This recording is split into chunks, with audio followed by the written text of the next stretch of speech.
नमस्कार दोस्तों, आज आपके साथ नए वीडियो के साथ उपस्थित है।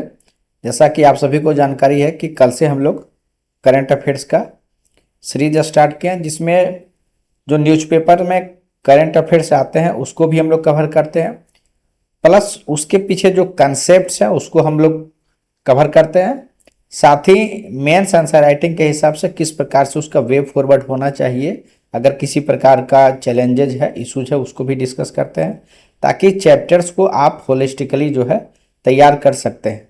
तो ये हम लोगों का फोकस है। साथ ही यह डिस्क्लेमर भी है कि जो डिस्कशन यहाँ पर हो रहा है इसका आपको कंप्लीट पीडीएफ जो है डिटेल्ड फॉर्म में आप टेलीग्राम ग्रुप्स में मिल जाएगा। टेलीग्राम ग्रुप का लिंक नीचे दिया हुआ है, साथ ही पीडीएफ का भी लिंक नीचे दिया हुआ रहेगा, तो आप उसको वहाँ पर जाके खुद से भी स्टडी कर सकते हैं। तो हम लोग स्टार्ट करते हैं। आज जो 12 मार्च है उसका जो न्यूज़पेपर है उसमें कौन सा न्यूज़ इंपॉर्टेंट है उसके बारे में आज हम लोग डिस्कशन करते हैं। तो सबसे पहला न्यूज है, Iran targets commercial ship state of Hormuz crisis. अब देखिए हुआ क्या, एक्चुअली में ईरान अभी तक मिलिट्री स्ट्राइक कर रहा था, ठीक है, लेकिन एक मेजर घटना हुआ कि जो शिप्स आ रहे हैं उस पर भी, जो कॉमर्शियल शिप्स है उस पर भी हमला अभी देखने को मिला है।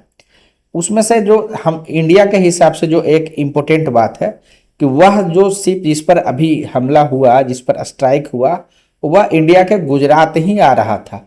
उसका नाम था मयूरी नारी, ठीक है। अब यहाँ पर इम्पोर्टेंट क्या है कि अभी ये देखिए किस तरीके से जो आप कह सकते हो वार इस्कालेट हो रहा। अभी तक सिर्फ जो है मिलिट्री जो इंस्टॉलमेंट था उस पर जो है आपका हमला हो रहा था, ठीक है। अब क्या है कि जो कॉमर्शियल शिप्स है उस पर भी हमला देखने को मिला है। इंडिया के लिए यह इंपॉर्टेंट क्यों है, क्योंकि इंडियंस जो आ रहे थे इंडियन पोर्ट्स उस पर हमला हुआ और एक कह सकते हैं एक क्रू मेंबर जो इंडियंस थे उनकी भी मौत हुई है, ठीक है। साथ ही सेम डे एक और मेजर घटना हुआ कि आपका जो दुबई है का जो इंटरनेशनल एयरपोर्ट है उस पर भी हमला हुआ। तो एक मेजर घटनाक्रम अभी देखने को मिल रहा है, ठीक है। अब इसका देखिए जो अब स्वाभाविक रूप से जो मिनिस्ट्री ऑफ एक्सटर्नल अफेयर्स है वो रिस्पॉन्स करेगा। तो इंडिया के जो मिनिस्टर ऑफ एक्सटर्नल अफेयर्स है के द्वारा आप कह सकते हैं इस घटना को डिप्लोर किया गया। साथ ही इसको कह सकते हैं कि बहुत ही सेंसिटिविटी के साथ जो है एक्सप्रेस किया गया, किस तरीके की घटना नहीं होना चाहिए। और जो ओपन सी है, जो सी है वो सभी के लिए नेविगेशन के लिए जो है ओपन होना चाहिए, और फ्रीडम ऑफ नेविगेशन की बात जो है मिनिस्ट्री ऑफ एक्सटर्नल अफेयर्स के द्वारा जो है किया गया।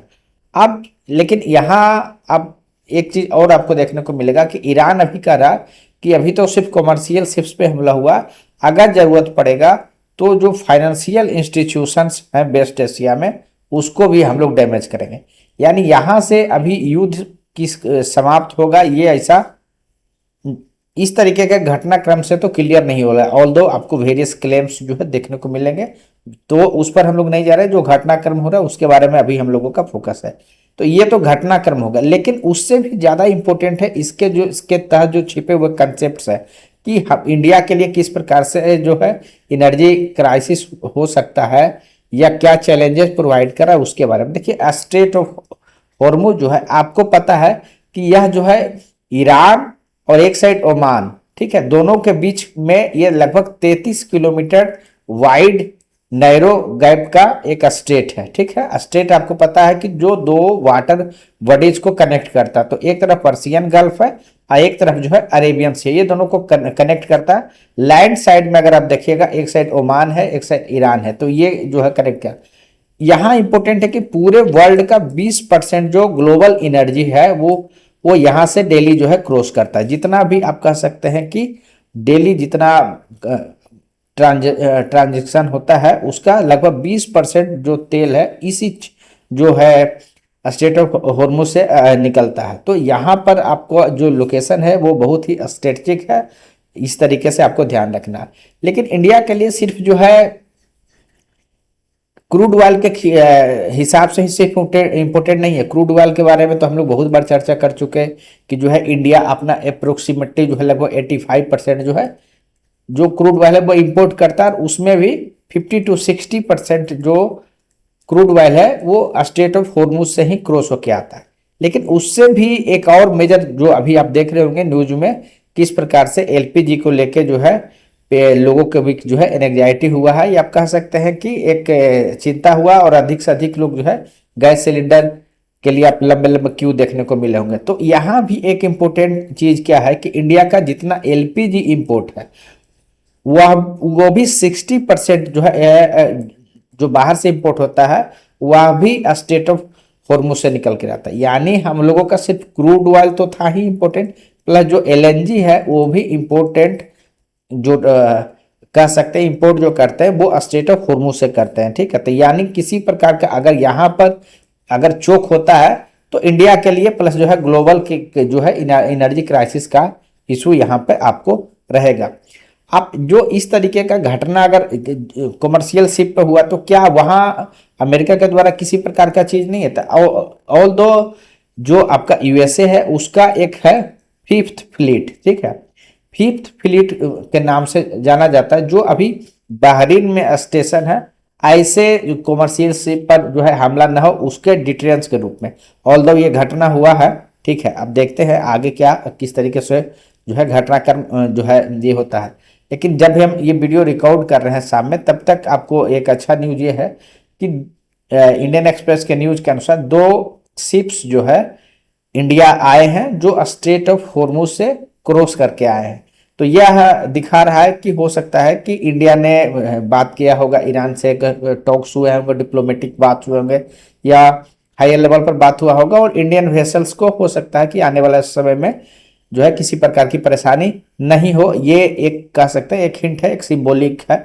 बाकी तो घटनाक्रम किस तरीके से बढ़ेगा वो हम लोग जैसे होगा उस से देखेंगे। तो यहाँ पर अब हम लोगों को नेक्स्ट देखना है इसी टॉपिक में कि इंडिया का वल्नरेबिलिटी कितना है, यानी इंडिया कितना वल्नरेबल है। अगर अब उसकी बात कीजिएगा तो पूरे वर्ल्ड में अगर देखिएगा तो इंडिया सबसे बड़ा जो है तीसरा जो है इंपोर्टर है आपका तेल का। ठीक है, तो ये चीज बहुत इंपॉर्टेंट है। साथ ही इवन एलएनजी में अगर आप देखिएगा, इवन जितना रिक्वायरमेंट है इंडिया का उतना अप्रोक्सीमेटली मतलब 50% भी इंडिया जो है अपना खुद का प्रोड्यूस नहीं करता, उससे अधिक जो है इंपोर्ट करता है। इवन एलएनजी में, एलएनजी में और क्या डेवलपमेंट हुआ है समय के साथ जो रिक्वायरमेंट था, अगर 2015 की बात कीजिएगा तो उस समय लगभग 19 मिलियन मैट्रिक टन जो है कंजम्पशन होता था एलपीजी का। वर्तमान समय में ये बढ़ के लगभग 33 मिलियन मैट्रिक टन हो गया। आपको पता है कि किस प्रकार से सरकार ने वेरियस स्कीम जो है लॉन्च किए थे, स्पेशली प्रधानमंत्री उज्ज्वला योजना जैसे स्कीम, जहां पर कि कह सकते हैं कि एलपीजी गैस को जो है प्रमोट किया गया और कुकिंग गैस के मदद से जो है लोग को खाना बनाने के लिए जो है इंस्पायर किया गया था। तो ये सब भी मेजर्स खाए गए हैं। यानी पिछले अगर 10 साल में देखिएगा तो ये जो आपका एलपीजी गैस का जो है आप कह सकते हैं जो रिक्वायरमेंट है वो लगभग दुगना हुआ है। ठीक है, इंडिया अपना जितना रिक्वायरमेंट है लगभग उसका 40% तो खुद प्रोड्यूस करता है और 60% लगभग दूसरे कंट्री से इंपोर्ट करता है। अगर आप पर्सियन गल्फ की बात कीजिएगा तो वहां पर सबसे अधिक आपको जो तेल जो एलपीजी जहां से इंपोर्ट होता है उसमें से आपका कतर है और यूएई है और सऊदी है। ठीक है, सबसे अधिक जो है जो कतर है वहां से जो है इंपोर्ट किया जाता है। ठीक है, जहां तक हम लोग उसकी बारे में स्टडी किए थे कि पेट्रोलियम जो रिजर्व्स है उसमें स्ट्रेटेजिक पेट्रोलियम रिजर्व होते हैं, इसमें 90 डेज का प्रावधान है, लेकिन इंडिया वर्तमान में 9.5 डेज के पास जो है रिजर्व है। लेकिन उससे आप एक और चीज यहाँ ध्यान देने वाला है कि एलपीजी अगर स्टोरेज बात कीजिएगा, अंडरग्राउंड स्टोरेज की बात कीजिएगा जिसको आप रिजर्व के रूप में कंसीडर कर सकते हैं, तो वह जो है मात्र 2 दिन से भी कम का जो है आपका वहां पर स्टोरेज है। तो यह जो है आप कह सकते हैं इंडिया इस प्रकार से वल्नरेबल है एनर्जी सिक्योरिटी में वर्तमान स्थिति में। साथ ही जो है अभी आपको पता होगा कि जो ब्रेंट क्रूड ऑयल है उसका भी प्राइस $100 पर बैरल से ऊपर हो गया है। तो यह भी कह सकते हैं कि इंडिया को वल्नरेबिलिटी को बढ़ा रहा है। होता क्या कि जब वो तेल का दाम बढ़ेगा तो फिर किस तरीके से रुपीज स्लो डाउन होंगे, रुपीज जो है डिप्रिसिएट करेगा, फिर इंपोर्ट महंगा होगा, फिर इन्फ्लेशन बढ़ेगा। ये सारा एंगल इकोनॉमी के एंगल फिर कनेक्ट होते हैं। ठीक है, अब ये इसके बारे में अगर हम लोग थोड़ा सा देखें कि इसका इकोनॉमिक पर क्या इम्पैक्ट पड़ सकता है। इकोनॉमिक के अगर इम्पैक्ट की बात करेंगे, देखिए सबसे पहले होता क्या है कि प्राइस अगर हाइक होगा तो सबसे अगर पहला अगर आप कह सकते हैं स्ट्राइक किस पर होगा, जो प्रधानमंत्री उज्ज्वला योजना के जो लाभार्थी, क्योंकि वो उनकी परचेजिंग कैपेसिटी जो है कम रहेगी, क्योंकि ये किनको दिया गया था, जो बीपीएल फैमिली से बिलोंग करते थे, तो उनका जो हाउस होल्ड है वो सबसे पहले जो है प्रभावित होगा। दूसरा इसमें ये हो सकता है जो एलपीजी गैस है, सिर्फ जो कुकिंग आप कह सकते हैं जो सिलेंडर से वहीं तक सीमित नहीं है। एलपीजी गैस का यूज जो है वेरियस इंडस्ट्री में भी होता है, चाहे जैसे कि मान के चलिए फुटवेयर इंडस्ट्री है वहां पर यूज होता है, उसी तरीके से सेरामिक्स का जो इंडस्ट्री है वहां पर यूज होता है, टेक्सटाइल इंडस्ट्री है वहां यूज होता है। तो इस तरीके का जो सेक्टर्स है जहां पर कि एलपीजी गैस का यूज होता है वहां भी आपको इम्पैक्ट देखने को मिलेगा, और यहाँ भी बहुत सारे यूनिट्स जो है बंद हो सकते हैं। रिसेंटली जो है आपको पता है कि सेरामिक यूनिट जो है एक यूपी में, आपका एक जगह का नाम है खुर्जा, ठीक है, तो वहां पर जो है ऑलमोस्ट जो है बंद होने के कगार पर, ऐसा रिपोर्टेड है न्यूज में। तो ये कितना सही है इसके बारे में नहीं है, लेकिन हम लोगों को ये एस्पायरेंट सोचना है कि जो अलग अलग सेक्टर से जहां एलपीजी यूज होता है वहां भी इसका इम्पैक्ट देखने को मिलेगा। अगर कोई कंपनी शटडाउन होगा तो वहां से फिर ले ऑफ होगा, वहां पर फिर अनएम्प्लॉयमेंट के इशू बढ़ेगा, तो ये सारा फिर जो है आपको चैलेंजेस जो है हम लोगों को देखने को मिलेगा। अब यहाँ पर एक और इशू है जो समान है कि जो अगर इवोक्यूएशन का इशू है, लगभग 90 लाख लोग जो है आपका पर्सियन गल्फ में काम कर रहे हैं, फिर वहां से आपका जो रिमिटेंस आता है उसका इशू होगा। तो ये सारी चीजें जो है इंडिया के पास रहेगा, और पेट्रोल और डीजल का दाम अगर बढ़ता है तो आपको पता है कि ओवरऑल सारी चीजों का जो है इन्फ्लेशन बढ़ सकता है। तो उम्मीद करते हैं कि ये टॉपिक से ये जो किस तरीके से हमला हुआ उसका क्या इम्पैक्ट है, स्टेट ऑफ होर्मुज से जो क्राइसिस हो सकता है इंडिया पर क्या इम्पैक्ट हो सकता है, इंडिया किस प्रकार से वल्नरेबल है, ये सारी बातें अगर आपसे पूछा जाता है तो आप बता सकते हैं। नेक्स्ट टॉपिक हम लोग चलते हैं। नेक्स्ट टॉपिक है, देखिए, supreme court upholds right to die with dignity. ठीक है, अब इसमें हम लोगों को यह देखना है कि किस प्रकार से जो सुप्रीम कोर्ट अभी एक जजमेंट दिया है, ठीक है, जिसमें कि एक एक्चुअली में एक केस है, उसका नाम एक कह सकते हैं हरियाणा का एक यूनिवर्सिटी स्टूडेंट था, उसका नाम था हरीश राणा। हरीश राणा क्या था कि एक 4th फ्लोर बिल्डिंग पर जो है से वो गिरे थे। लगभग 13 साल हो गया तब से वह जो है वो वेजिटेटिव स्टेट में है। वेजिटेटिव स्टेट वो कहते हैं यानी बेड पर तो पड़े हुए हैं लेकिन उनकी चेतना काम नहीं कर रहे, यानी वो जिंदा तो है लेकिन किसी प्रकार से उनका कंसेंस जो आप कह सकते हैं जो चेतना है वो काम नहीं कर रहा, यानी वो निर्णय ले नहीं पा रहे, वो सोच नहीं पा रहे। मस्तिष्क का वह हिस्सा, ब्रेन का वह हिस्सा जो जागृत करता है चेतना को, वह इनका समाप्त हो गया है। ठीक है, तो ऐसे स्टेट को कहते हैं वेजिटेटिव स्टेट। तो ये क्या है कि आपका ये इस केस है हरीश राणा का। अब क्या हुआ कि इनके जो पेरेंट्स हैं वो कोर्ट में गए और वहां पर पिटीशन दिए कि हम अपने आप कह सकते हैं जो उनका पुत्र है उनको जो है पैसिव यूथनेसिया के तहत जो है आप कह सकते हैं उसके तहत जो है आप राइट टू डाई का जो है आदेश दिया जाए। अब इसमें दो चीज होता है, यूथनेसिया जिसको हिंदी में इच्छा मृत्यु कहते हैं।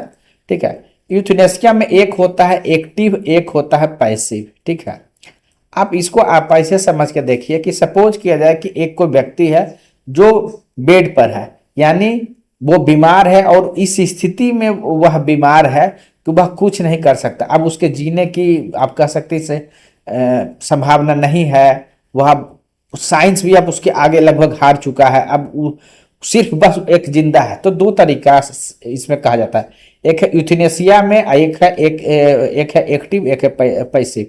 हम लोग अभी तत्काल बात कर रहे हैं पैसिव की। पैसिव में क्या होता है, सपोज कि कोई व्यक्ति है बेड पर लेटा हुआ रहता है 24 घंटे, बीमार है, और उसको न्यूट्रिशन यानी खाना या प्लस जो उनको जो मेडिकेशन है उनको इंजेक्ट किया जाता है किसी न किसी लाइफ सपोर्ट के माध्यम से। उनको एक सपोर्ट लगा हुआ, पाइप लगा हुआ देखते होंगे, कभी नाक में लगा हुआ रहता है या शरीर के अलग अलग हिस्से में। अगर वह पाइप हटा लिया जाएगा तो उनकी मृत्यु जो है हो जाएगी। तो अगर इस प्रकार से जो लाइफ सपोर्ट उनको मिला हुआ है अगर उसको विड्रॉ करते हैं तो उसको बोला जाता है पैसिव यूथनेसिया, यानी वह किया मतलब जो उनको लाइफ सपोर्ट मिला हुआ उनको सिर्फ आप कह सकते हैं उसको बंद करना है और वो नेचुरल कोर्स के तहत उनकी मृत्यु हो जाएगी। अब क्या है, एक्टिव में क्या कहते हैं, अगर सपोज के जो एक्टिव यूथनेसिया उसको बोलते हैं कि सपोज के कि पता है कि अब ये जीवित नहीं हो सकता, सॉरी जीवित मतलब वो अब उनकी चेतना पूरा वापस नहीं आ सकता, तो अगर कोई सर्टेन इंजेक्शन दिया जाए ताकि उनकी मृत्यु तुरंत हो जाए या कुछ समय बाद हो जाए, तो उसको बोलते हैं एक्टिव यूथनेसिया। तो ये इंडिया में पहले एक केस हुआ था, अरुणा सोनवाब करके केस है, उसमें सुप्रीम कोर्ट ने ये अलाउ किया था पैसिव यूथनेसिया को, ठीक है, यानी उसको अपहेल्ड किया था। लेकिन अभी तक उस तरीके का कोई फिर दोबारा जजमेंट नहीं आया था, तो ये फर्स्ट टाइम जो है यहाँ पर आपका सुप्रीम कोर्ट जो है हरीश राणा केस में जो है फिर अलाउ किया है इस चीज को। तो अब इसमें होता क्या क्या है, इस जो है इसको आप थोड़ा सा समझिए। अब देखिए, अगर हम इसका सबसे पहले समझिए कि संविधान क्या कहता है, हमारा कॉन्स्टिट्यूशनल एंगल क्या है।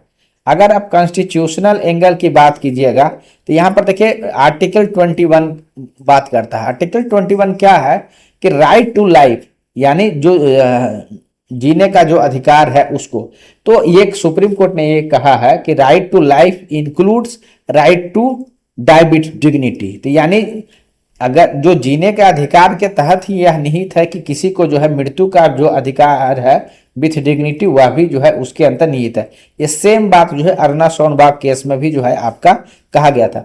अरुणा सोनबाग केस जो है अगर आप जानते हैं तो अच्छी बात है, नहीं तो हम आपको थोड़ा सा बताते हैं। देखिए, अरुणा सोनबाग जो है एक नर्स थी, ठीक, वो मुंबई के एक हॉस्पिटल में जो है हाईली रिप्यूटेड हॉस्पिटल में वह नर्स थी।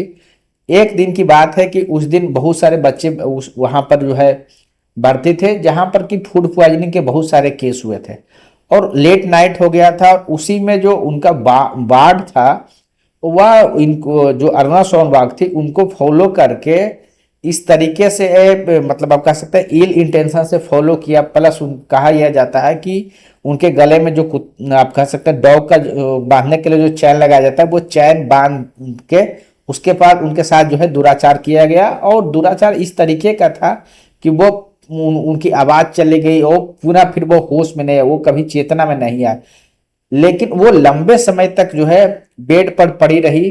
फाइनली जो है ये 2011 का ये केस है, जब उनकी एक दोस्त को कह सकते हैं रहा नहीं गया इस स्थिति को देखते हो, तो वो सुप्रीम कोर्ट में फाइल करते हैं कि इनको कम से कम जो है पैसिव यूथनेसिया के तहत राइट टू जो डाई है विथ डिग्निटी अलाउ किया जाए। और सुप्रीम कोर्ट ने फिर जो है आपका जजमेंट दिया था कि पैसिव यूथनेसिया को अलाउ किया गया था, फर्स्ट टाइम इसको रिकॉग्नाइज उसमें कहा गया था, ठीक है। उसी तरीके से एक ये पहला केस हो गया अरुणा सोनबाग का। दूसरा एक और केस हुआ था कॉमन कॉज करके, ठीक है, उसमें सुप्रीम कोर्ट ने ये कहा था लिविंग विल को अलाउ किया था, ठीक है। यानी अगर कोई व्यक्ति बीमार पड़ता है या कोई व्यक्ति लिख के जाता है कि अगर उसकी मृत्यु होती है या उस स्थिति में पहुंचता है तो उसके कौन से रिश्तेदार अगर ये अलाउ करेंगे तो पैसिव यूथनेसिया जो है जो मेरा लाइफ सपोर्ट होगा वो जो है विड्रॉ कर लिया जाएगा।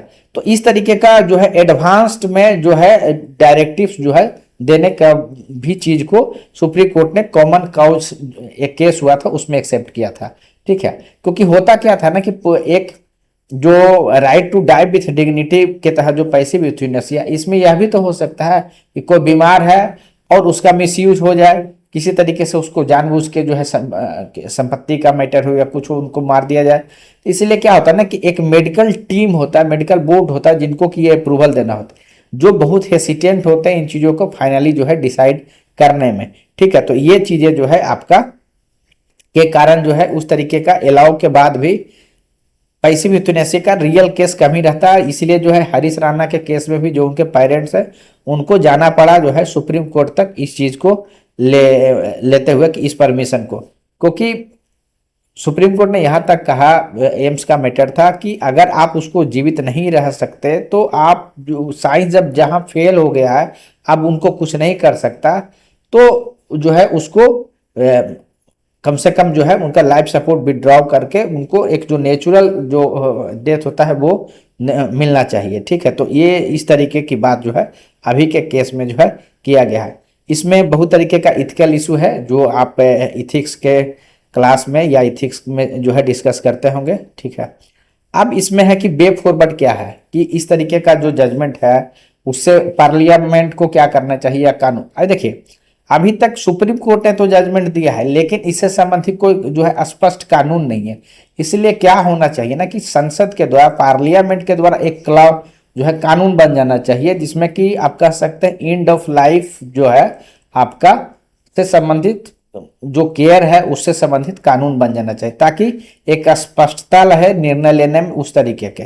प्लस जो है इसमें सब तरीके की बात कवर कर ले, जैसे अभी हम लोग चर्चा किए थे कि किस तरीके से जो लिविंग विल की बात है, ठीक है, या फैमिली कंसेंट का जो मैटर है, ठीक है, उसके साथ तीन तरीके का देखिए स्टेक होल्डर्स होंगे। एक वह व्यक्ति जो उस वेजिटेटिव स्टेट में होगा, यानी वो होगा, प्लस दूसरा उसके फैमिली मेंबर, तीसरा इंस्टीट्यूशन जैसे डॉक्टर्स हो सकते हैं। ये तीनों के जो ड्यूटीज हैं वो सारे अच्छे तरीके से डिफाइंड होना चाहिए, ताकि जो है वो निर्णय अच्छे से लिया जा सके।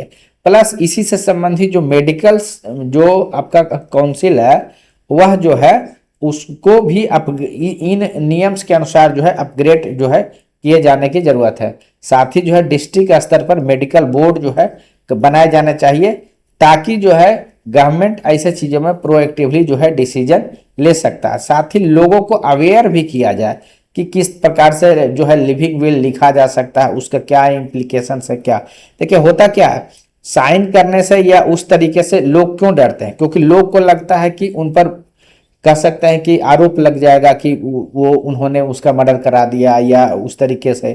तो उसमें क्या होता है ना, जो पेरेंट्स भी होते हैं वो हेसिटेंट रहते हैं, ठीक है। तो इसके कारण ये जब उस स्थिति में रहते हैं कि बेड पे पड़ा हुआ, खर्च भी हो रहा है, एक्सपेंस भी हो रहा है, उनके जीने की इच्छा आप कह सकते हैं जो आप चांसेस है वो भी बहुत कम हो जाता है, तब भी उसको जो है ड्रॉ किया जाता रहना। तो ये सुप्रीम कोर्ट का कह सकता है एक बेहतर जजमेंट है, ठीक है। इसी वाले केस में आप देखिए, जो इनके हरीश राणा के जो पेरेंट्स थे वह खुद जो है बहुत दिन से एक्सपेंस कर रहे थे, प्लस जो उनकी आर्थिक स्थिति भी अब खराब हो गई थी और वह भी ओल्ड हो चुके थे, अब उसी स्थिति में भी नहीं थे, लेकिन जो क्लियरिटी नहीं था, इसके कारण जो है वो इस तरीके से उनको जो है सुप्रीम कोर्ट तक जाना पड़ा। आप समझ सकते हैं कि सुप्रीम कोर्ट तक भी जाते हुए उनको बहुत तरीके का जो है परेशानी हुआ होगा, जजमेंट वगैरह लेने में समय भी लगा होगा।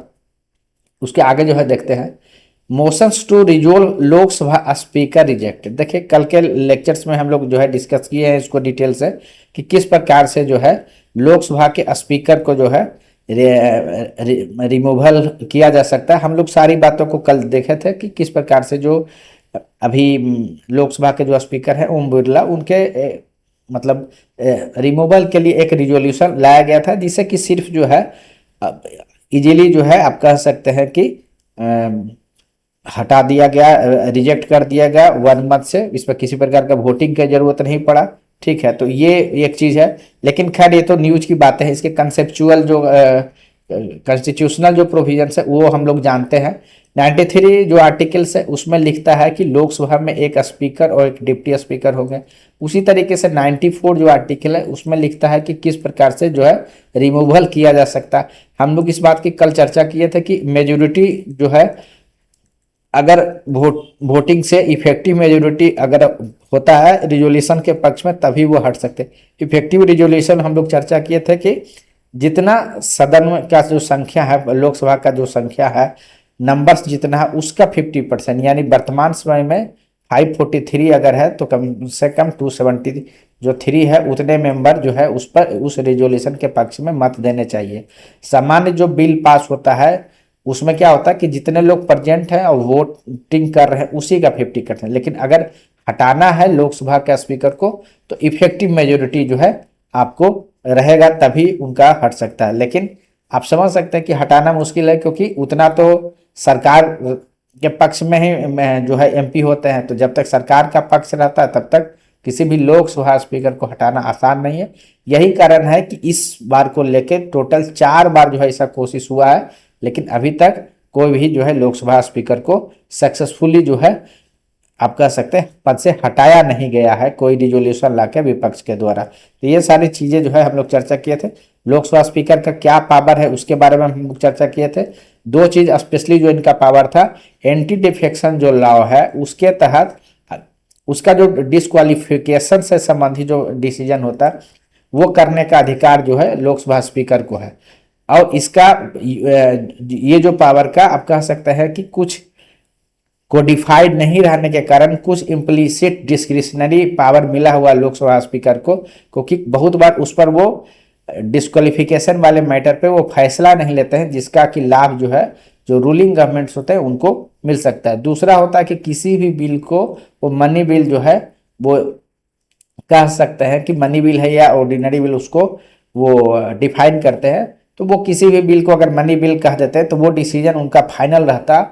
और मनी बिल अगर किसी को ये कर दिया जाता है तो वो बहुत आसानी से जो है वो लोकसभा में पास हो जाता है। तो अगर किसी सरकार को किसी भी तरीके से अगर बहुमत राज्यसभा में नहीं भी है तब भी वो अच्छे तरीके से कह सकते हैं कि अपने इच्छा के अनुसार जो है बिल बना सकता है। तो ये सब कुछ जो है आपका जो है हमेशा न्यूज में रहता है, ध्यान रख सकते हैं। तो इन चीज़ों का रिफॉर्म्स क्या है, रिफॉर्म के बारे में ये सजेशन दिया जाता है कि जैसे यूके है, यूके में क्या है कि जो लोकसभा स्पीकर होते हैं जो चयनित हो जाते हैं, जो अगर वो इलेक्ट हो गए तो उनको रिजाइन देना पड़ता है। रिजाइन करने के बाद वो न्यूट्रल तरीके से काम करेंगे। तो ये इस तरीके का इंडिया में सिस्टम नहीं है, तो इंडिया इस तरीके से कर सकता है। उसी तरीके से पावर जो है और जो प्रिविलेज है उसको कोडिफाई करने की जरूरत है। पावर जैसे किस प्रकार से मनी बिल, कौन सा बिल मनी बिल होगा उसका डिटेल डिस्क्रिप्शन, ताकि किसी भी प्रकार से उसका मिसयूज नहीं हो सके, डिस्क्रिशनरी पावर कम से कम रहे। उसी तरीके से एंटी डिफेक्शन लॉ में कि कितने दिन में उनको फैसला देना है, इस तरीके का जो प्रावधान है उसको कोडिफाई कर दिया जाना चाहिए, ये जरूरत है। उसी तरीके से अगर कोई पक्ष और विपक्ष में देखते हैं कि बहुत बार कन्फ्रंटेशन रहता है, ऐसे में जरूरत है कि जो स्टैंडिंग कमिटीज है उसको अधिक से अधिक स्ट्रेंथन करने का, ताकि किसी प्रकार से वाद विवाद जो हो वह उसी स्टैंडिंग कमिटी में हो जाए, ताकि कम से कम कन्फ्रंटेशन जो है पक्ष और विपक्ष में लोकसभा में रहे। तो ये इस तरीके का चीज जो है किया जाना चाहिए। उसी तरीके से कहा जाता है कि जो क्वेश्चन सवाल होता है, जहां पर कि जो मंत्री होते हैं वो जवाब देते हैं किसी भी प्रश्न का, तो उसका रेस्पेक्ट होना चाहिए और वो वहां पर आप कह सकते हैं कि डिसरप्शन कम से कम होना चाहिए उस तरीके से, ठीक है। उसके बाद जो डिसीजन है डिस्क्वालिफिकेशन वाला वह जो है टाइम बाउंड होना चाहिए, ठीक है। उसके बाद क्या है कि पार्लियामेंट्री जो डिसरप्शन जो होता है उसका पर अगर कॉस्ट देखा जाएगा तो बहुत ज़्यादा होता है, टैक्स पेयर का पैसा होता है।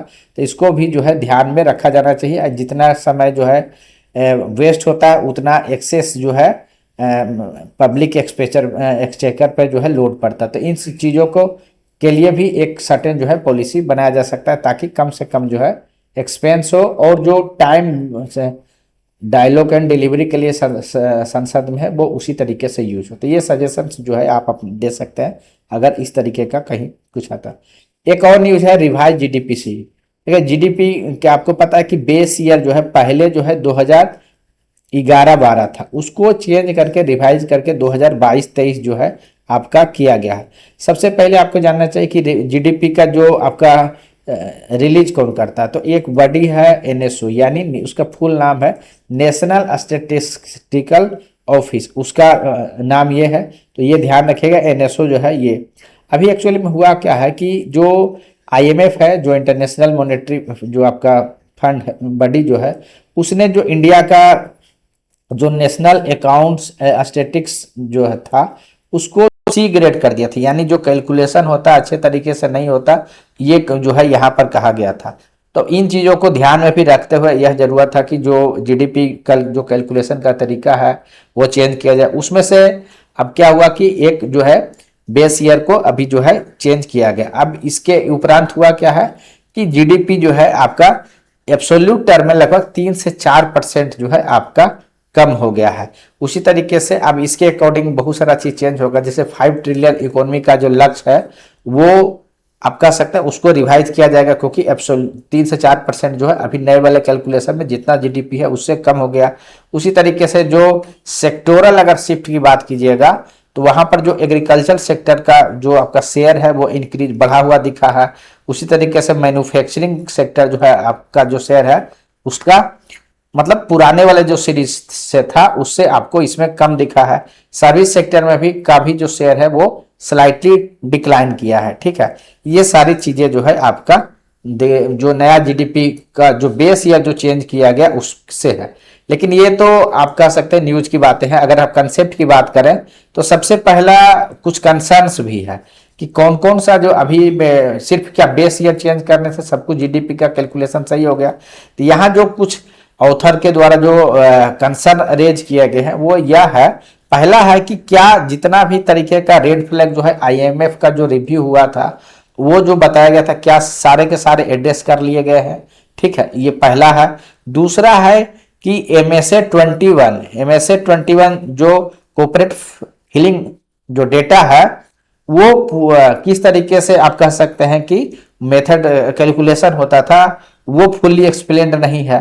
ठीक है, उसी तरीके से जो आप कह सकते हैं कि अभी भी जो हम लोग सीरीज जो बनाए हैं उसको जो इंटरनेशनल बॉडी है आईएमएफ है या वर्ल्ड बैंक है वो अभी तक जो है इंडोर्स नहीं किया है।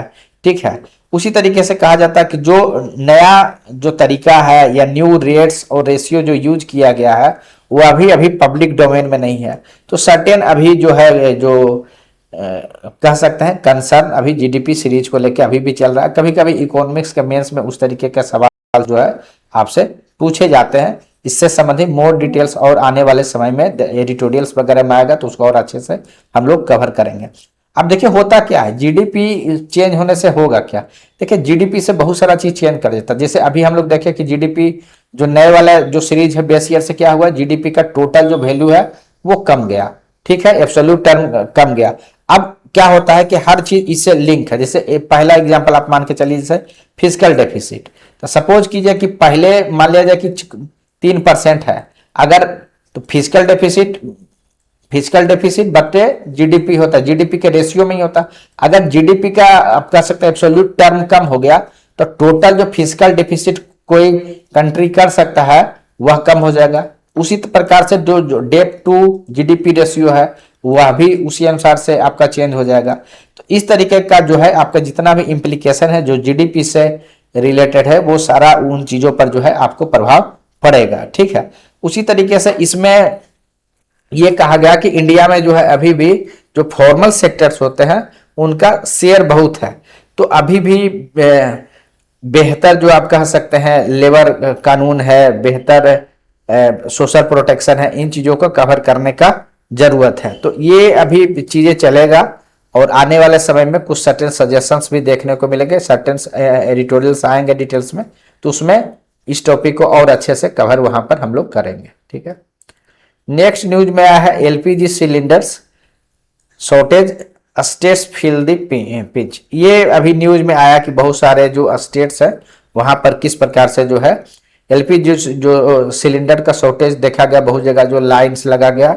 तो उसके पीछे के जो रीजन है उसके बारे में हम लोग चर्चा करेंगे मोर की ये कितना शॉर्टेज है। क्योंकि अभी देखिए जब हम ये वीडियो बना रहे हैं तब तक जो है जो पेट्रोलियम मिनिस्टर है उनका भी बयान आ चुका है, सारे राज्य सरकार के द्वारा पब्लिक डोमेन में बात जो है रख दी गई है कि स्टेट के पास, कंट्री के पास एनफ एलपीजी सिलेंडर है और किसी भी प्रकार का जो है गैस का कमी नहीं है। ठीक है, तो ये मतलब एक तो न्यूज की बात हो गई, लेकिन हम लोगों का उससे ज्यादा क्या है, फोकस क्या है कि सबसे अधिक है कि अगर मेंस आंसर राइटिंग में लिखते हैं तो उसको हम लोगों को समझना है इसके कंसेप्ट। अब देखिए हुआ क्या है, जब से इस तरीके की बात उठी है तब से क्या हुआ, गवर्नमेंट के द्वारा सप्लाई मेंटेनेंस ऑर्डर रिलीज किया गया, यानी एसेंशियल कमोडिटी एक्ट जो है उसको इन्वोक किया गया।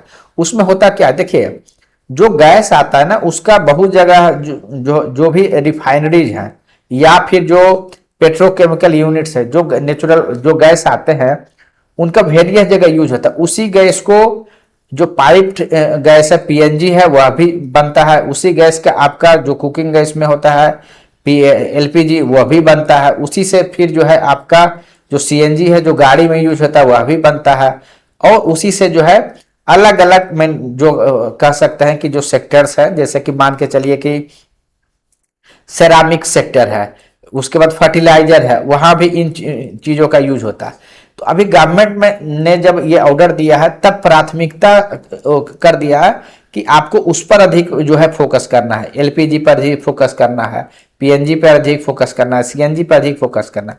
तो पिछले 2 से 3 दिनों में जो आउटपुट है एलपीजी का 25% बढ़ गया। तो ये जो एसेंशियल कमोडिटी एक्ट को इन्वोक करने के बाद क्या हुआ, अभी क्या हुआ होगा कि खाद में जितना प्रोडक्शन है वहां कुछ कमी देखने को मिला होगा, क्योंकि उसी को, ताकि किसी भी प्रकार से जो हाउस होल्ड है उनको जो है गैस का कीमत किल्लत नहीं हो, ठीक है। तो ये चीजें जो है आपका देखने को मिलेगा। हाँ, ये है कि एलपीजी का जो सिलेंडर्स का जो है सर्टेन प्राइस जो है केंद्र सरकार के द्वारा जो है बढ़ाए गए हैं। यह भी आपको ध्यान देना चाहिए कि 10 करोड़ लोगों को प्रधानमंत्री उज्ज्वला योजना के तहत जो है फ्री कनेक्शंस दिया गया।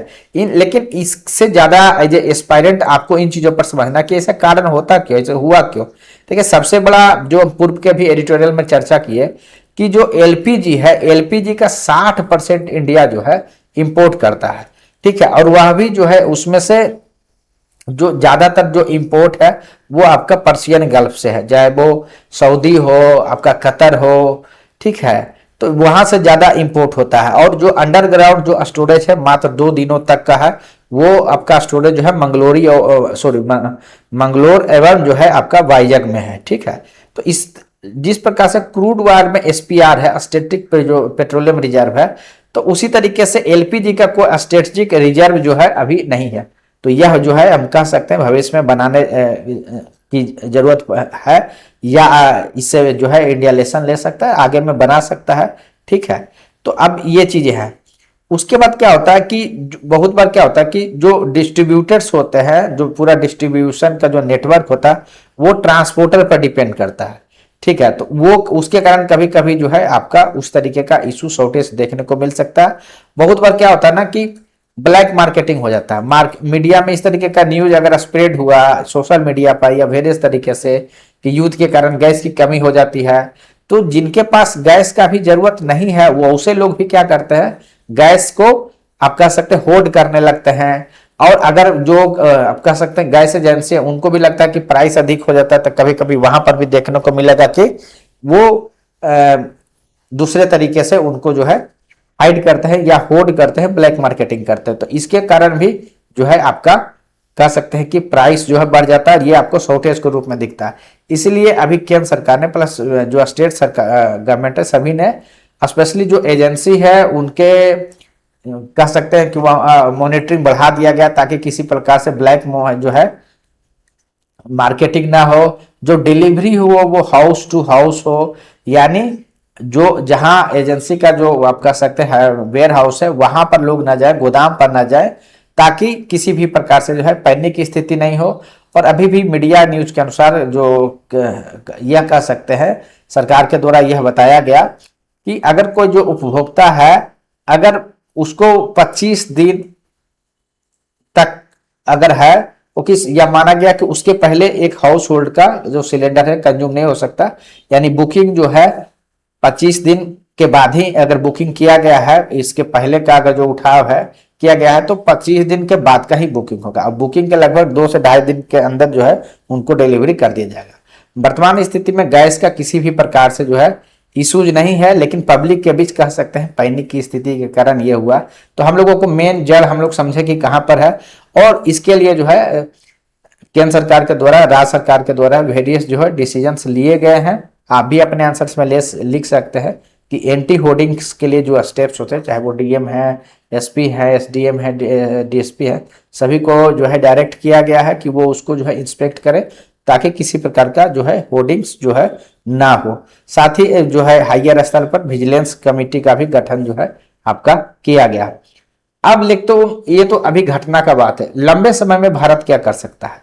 तो सबसे बड़ा जरूरत क्या है कि एलपीजी का जो स्ट्रेटेजिक बफर है, जैसे कि क्रूड ऑयल में यह जो है कंसेप्ट है कि 90 डेज का जो है बफर होना चाहिए, उसी तरीके से इंडिया जो है एक स्ट्रेटेजिक बफर बनाए ताकि जो है कम से कम 90 डेज का जो है रिजर्व इंडिया के पास रहे। और उसके क्रम में जो अंडरग्राउंड जो स्टोरेज है उसको बढ़ाए जाने की आवश्यकता है, ठीक है। साथ ही जो आपका सिटी पाइप जो पाइपलाइन कनेक्शन है उसको जो है बढ़ाए जाने का जरूरत है, ठीक है। और मोर इम्पोर्टेंट है कि जो आपका दूसरे जो सोर्स है उसको आप जो है प्रमोट किया जाए, जैसे कि बायोगैस है, जो एग्रीकल्चर वेस्ट होते हैं उनसे बायोगैस को प्रमोट किया जाए, ताकि जो स्पेशली ग्रामीण क्षेत्रों में क्या होता है कि वो सेल्फ वो जो है सफिशियंट हो जाए अगर बायोगैस को जो है अच्छे से ये किया जाए। और साथ ही डाइवर्सिफिकेशन भी किया जाए। अभी मान लीजिए कि आप इस ये चोक हो गया वेस्ट एशिया में या पर्शियन गल्फ में, तो अगर हमारा संबंध जो है या हम इंपोर्ट का जो एग्रीमेंट है यूएस के साथ, नॉर्वे के साथ, ऑस्ट्रेलिया के साथ, कनाडा इत्यादि के साथ रहे, तो हम लोग डाइवर्सिफाई करके अपना जो नीड्स है उसको फुलफिल जो है कर सकते हैं। साथ ही जो कुकिंग है उसको जो है, जो इंडक्शन बेस्ड कुकिंग है, जो इलेक्ट्रिक बेस्ड कुकिंग है, उस पर भी हम लोग जो है इंक्रीज कर सकते हैं, यानी जो है इलेक्ट्रिक जो अल्टरनेटिव है उस पर भी हम लोग बढ़ा सकते हैं। ठीक है, नेक्स्ट हम लोग चलते हैं, women holding half the sky gender gap in agriculture.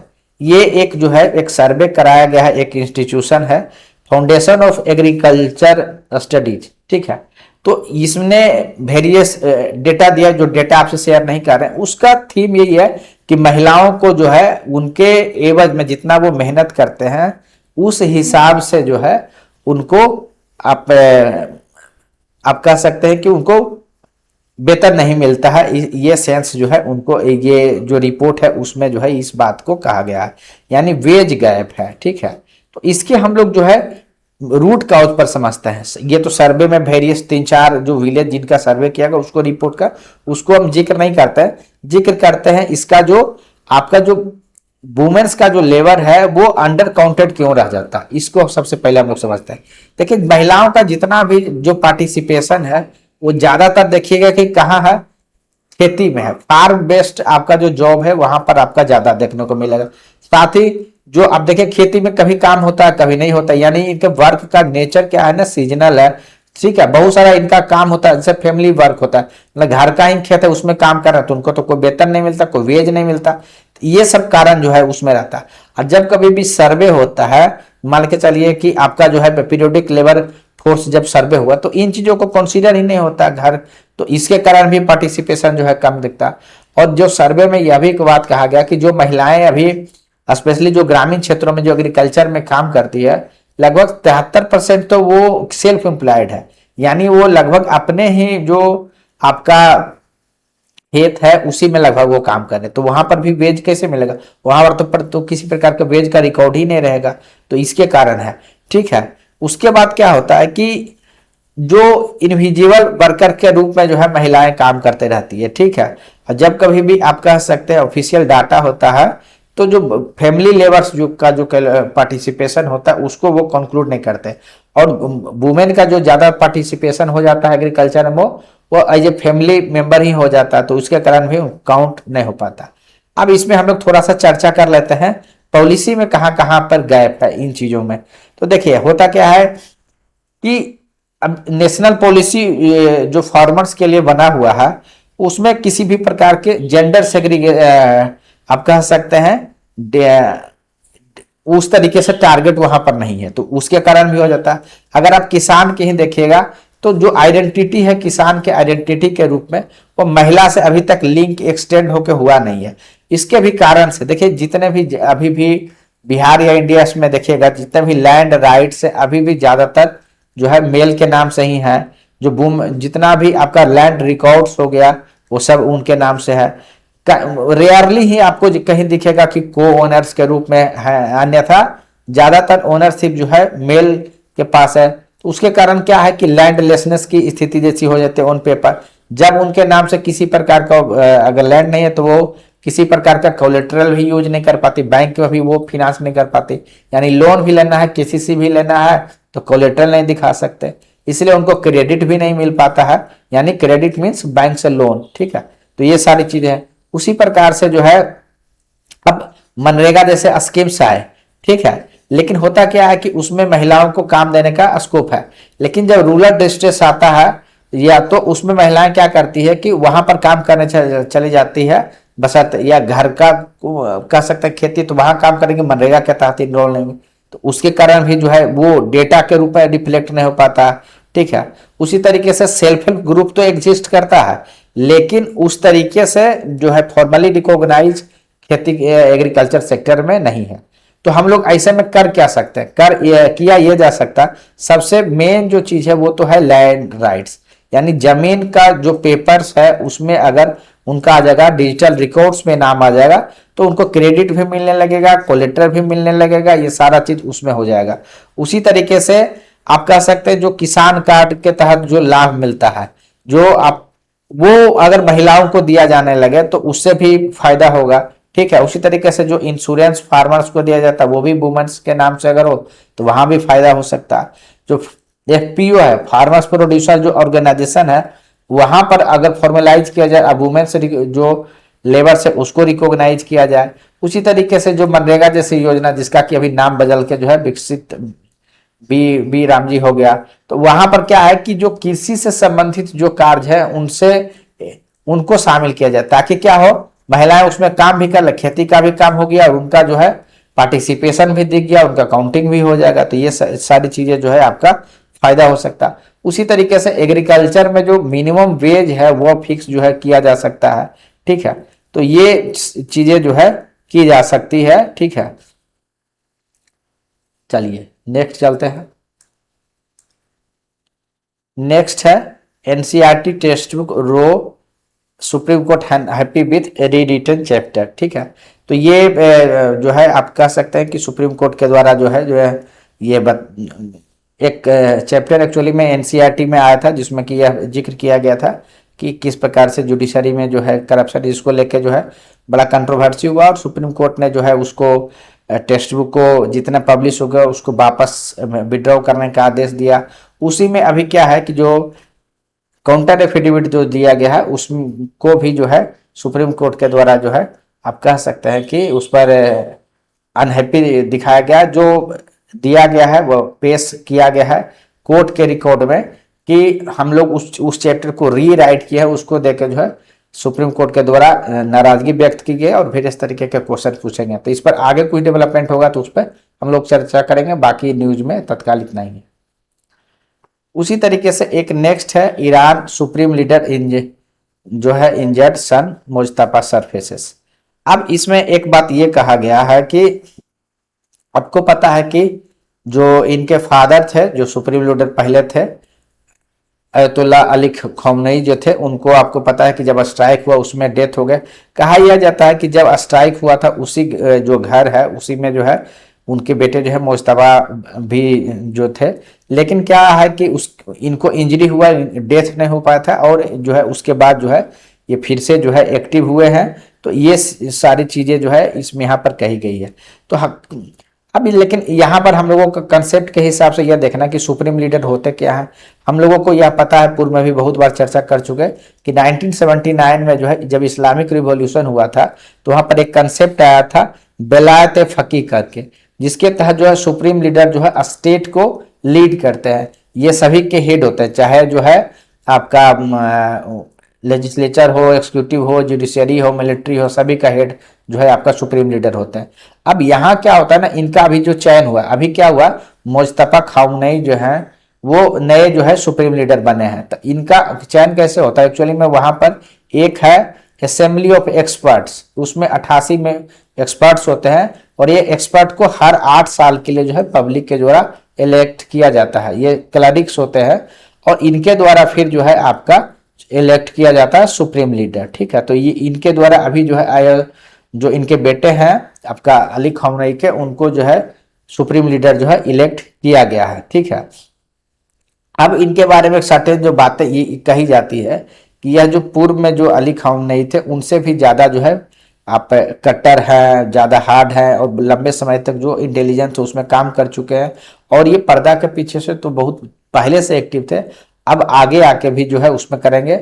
Various जो एक्सपर्ट यह मानते हैं कि यह आप कह सकते हैं उनसे ज्यादा हार्ड लाइनर है और जल्दी जो है युद्ध इनके रहते आसानी से जो है ईरान पीछे नहीं जाएगा। ये वेरियस एक्सपर्ट का कहना है, बाकी घटनाक्रम कैसे क्या चेंज होगा ये तो समय के हिसाब से है।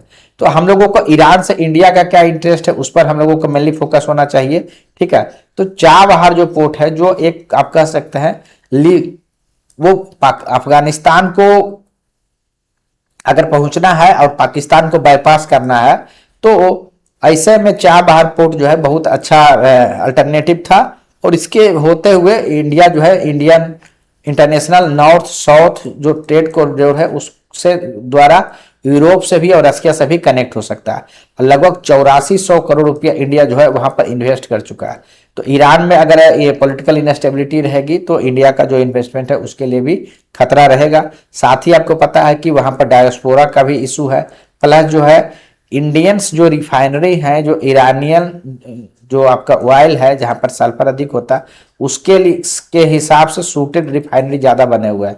अभी सैंक्शंस के कारण इंडिया इंपोर्ट तेल का भी इंपोर्ट नहीं कर पा रहा। तो ये सारी स्थिति जो है इंडिया के मतलब या ये सारे कह सकते हैं कि कंसर्न्स है, चाहे वो रिमिटेंस की बात हो, इवैक्यूएशन की बात हो, ठीक है। उसके बाद जब वहां पर स्थिति वार की स्थिति रहेगी तो एलएनजी भी आपका पर्सियन गल्फ, एलपीजी भी आपका पर्सियन गल्फ से आता है, कतर जैसे देश से आता है। तो ये सारा इशू जो है इंडिया के लिए उसमें आपका रहेगा। अब क्या है कि इसके जियोपॉलिटिकल जो है आपका जो सक्सेशन हुआ है उसका क्या इम्पैक्ट हो सकता है उसके बारे में। तो कहा यह जाता है कि जो न्यू लीडरशिप है वो ज़्यादा अगर हार्ड लाइन लेंगे तो फिर से जो है युद्ध जो है लंबे समय चलने का संभावना है। अब साथ ही अगर इस तरीके का स्टेप अगर लिया जाता है कि स्टेट ऑफ जो हॉर्मुज है उसको बंद किया जाए तो फिर उससे भी जो है ग्लोबल एनर्जी जो है क्राइसिस जो है हो सकता है।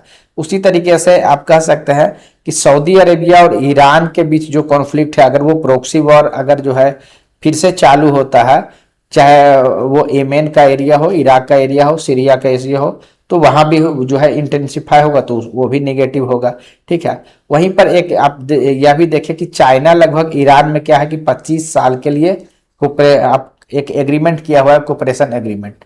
तो वहां पर किसी प्रकार का जो है इंटरवेंशन या किसी प्रकार का पॉलिटिकल इनस्टेबिलिटी चाइना नहीं चाहेगा, ठीक है।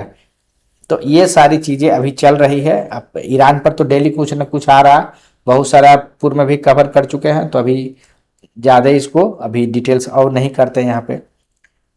Nepals RSP wins most vote a new political area. अब देखिए हम लोग कल भी चर्चा किए थे कि जो है आपका राष्ट्रीय स्वतंत्र पार्टी जो मात्र 4 साल पहले बनी थी और जो इनके लीडर है बालेंद्र शाह वो जो है एक म्यूजिशियन थे, इंजीनियर थे, रैपर थे। वो अपने आप कह सकते हैं एंटी करप्शन जो है व्यू पॉइंट से जो है वहाँ जो यूथ था उसको वो अपने तरफ अट्रैक्ट करने में सफल रहे। अपूर्व मेयर रहे, वहाँ भी अच्छा काम किए। और अभी जब जेनजी का जब प्रोटेस्ट हुआ तो उसके बाद आपको पता है कि किस तरीके से मात्र 48 घंटे के अंदर जो है सरकार को वहां से हटना पड़ा। और जेनजी का प्रोटेस्ट आपको पता है कि किस तरीके से इंटरनेट के माध्यम से, सोशल मीडिया के माध्यम से जो है यूनाइट किया हुआ ग्रुप था, जहां की लोग जो है नेपोटिज्म का विरोध कर रहे थे। नेपाल में एक समय जो है उस तरीके का सोशल मीडिया पर पोस्ट किया जा रहा था कि जहां बड़े बड़े जो लीडर्स हैं, ब्यूरोक्रेट्स हैं, उनके बेटे बहुत आसानी से जो है लग्जरी लाइफ जी रहे हैं, वहीं दूसरे तरफ जो लोग हैं वो गरीबी बेरोजगारी से झेल रहे हैं।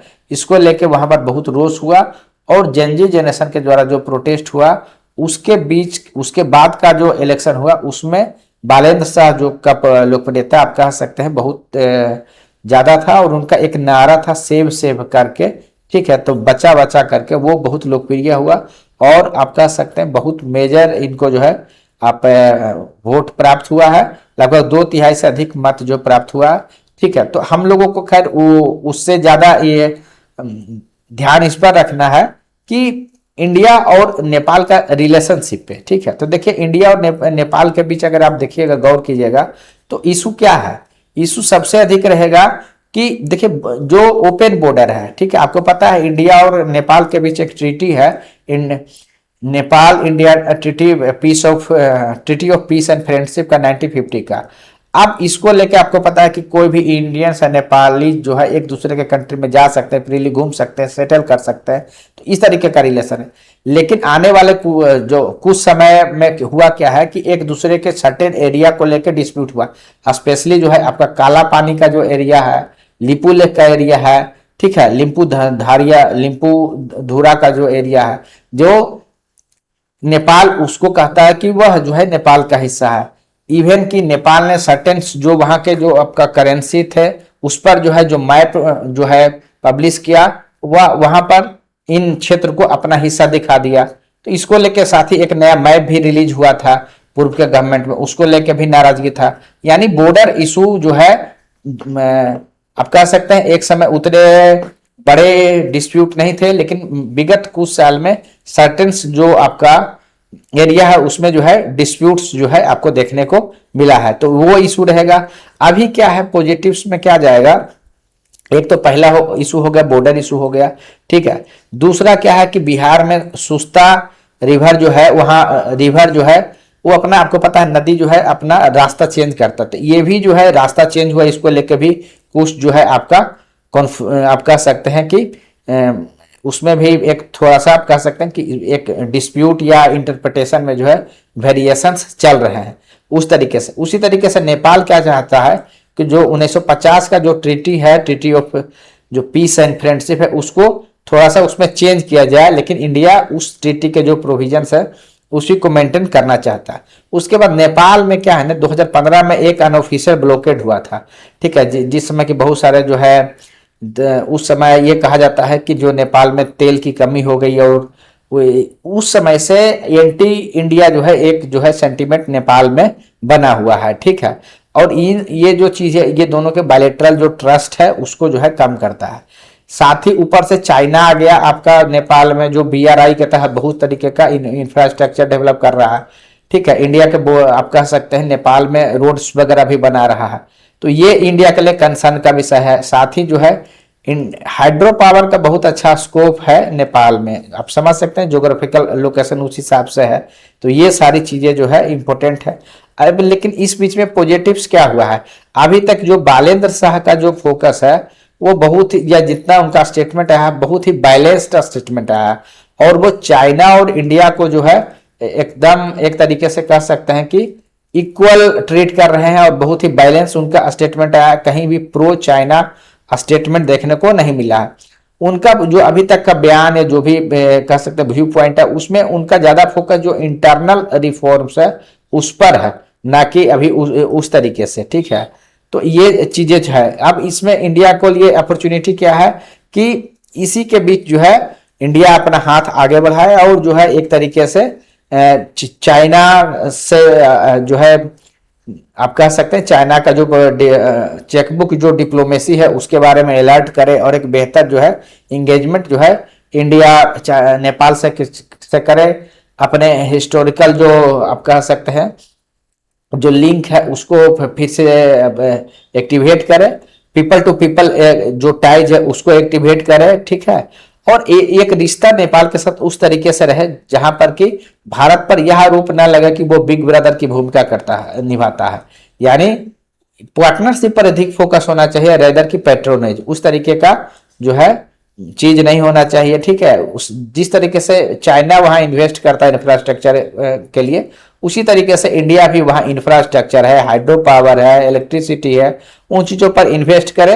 साथ ही जो बॉर्डर डिस्प्यूट है, जैसे काला पानी का इशू है, लिम्पुधुरिया का इशू है, तो उसको जो है डायलॉग के माध्यम से जो है स्ट्रीट की जो है उसको सोल्व किया जाए। जो ट्रीटी में सर्टेन जो अमेंडमेंट करने की बात है, तो उसको बाय बैक चैनल डिप्लोमेसी के माध्यम से वेरियस जो स्टेक होल्डर्स है उनके साथ डिस्कशन करने के साथ जो है उसको मॉडर्नाइज जो है किया जा सकता है, कल्चरल एक्सचेंज को बढ़ावा दिया जा सकता है, स्कॉलरशिप जो है टूरिज्म को बढ़ावा दिया जा सकता है, ठीक है। साथ ही इंडिया जो के विरुद्ध यह जो आरोप लगता रहा है कि इंडिया इंटरनल जो कह सकते हैं जो डोमेस्टिक पॉलिसी है उसमें इंटरफेयर करता, तो इंडिया उन सब चीजों से आप कह सकते हैं कि अपने आप को दूर रख सकता है, और फिर से जो एक ट्रस्ट जो है नेपाल के साथ जो है आपको कर सकता है, ताकि नेपाल देखिए बहुत ही बफर स्टेट है इंडिया और चाइना के, बहुत इंपॉर्टेंट स्टेट है, ठीक है। तो इसलिए चाइना के यहाँ इनक्रोच करे उसके पहले जो है हम लोगों का जो रिलेशन नेपाल के साथ रहा उसको और प्रगाढ़ करने की जरूरत है, ठीक है। आगे चलते हैं। 300 वर्कर्स जो है किल्ड हुए हैं इंडस्ट्रियल एक्सीडेंट छत्तीसगढ़ में, ठीक है। तो इसमें बहुत अधिक कुछ नहीं है, इसमें एक लिंक दे अभी जो लेबर कोड जितने आए हैं उसको आपको एग्जाम्स के हिसाब से बेहतर देखना, और उसमें जो प्रोविजन है उसके तहत किसी भी क्वेश्चंस को आप एड्रेस कर सकते हैं। ठीक है, तो इसका लिंक जो है इस वीडियो में शेयर किया हुआ रहेगा, इसके नीचे आप जरूर उसको देख लीजिएगा।